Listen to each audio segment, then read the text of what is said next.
So this is a serial diluter, inspired by Benoit's 1982 model.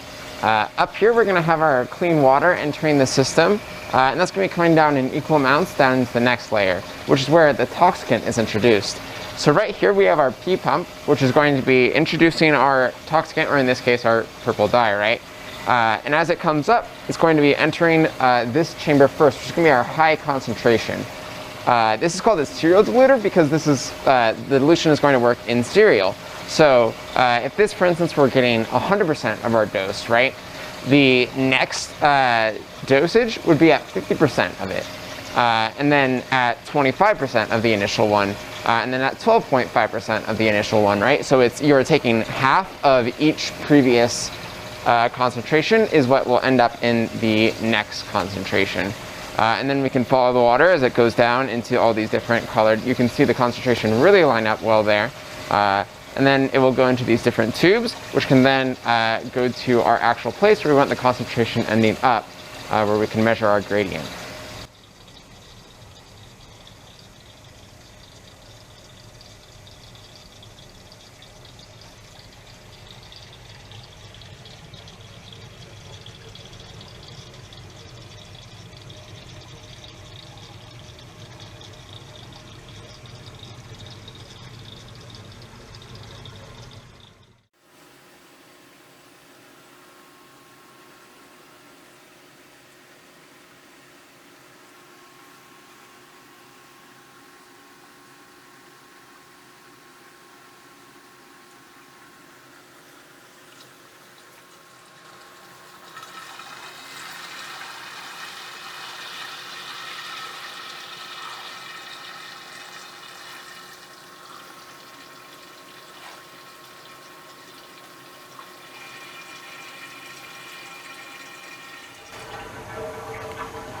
Now, what you just witnessed was 14 auto siphons on the Mountain Brungs serial diluter. Now, this was the workhorse of aquatic toxicology in the 70s and 80s.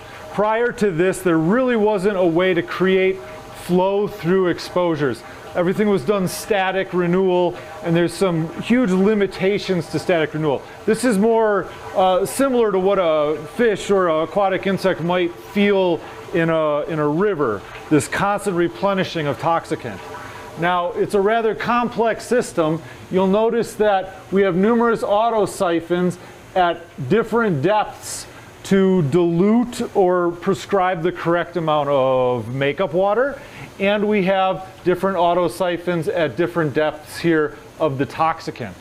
Now, this is entirely controlled by the flow of water. There's no electronic metering, although it can be added. It does make it a little bit more reliable and waste less water, but the entire system is simply timed and powered by the flow of water at your tap.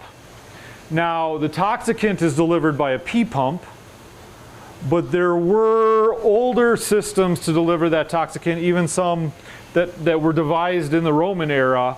So this entire, almost Rube Goldberg-like diluter has no moving parts whatsoever.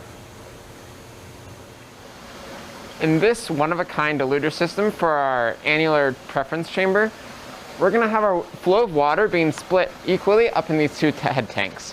Our rightmost head tank will be receiving our toxicant, or in this case our purple dye, and our leftmost head tank will just be receiving clear water. From there, the clear water will travel down from this tank into our top ring system. The top ring system will just be all clear water all the way around.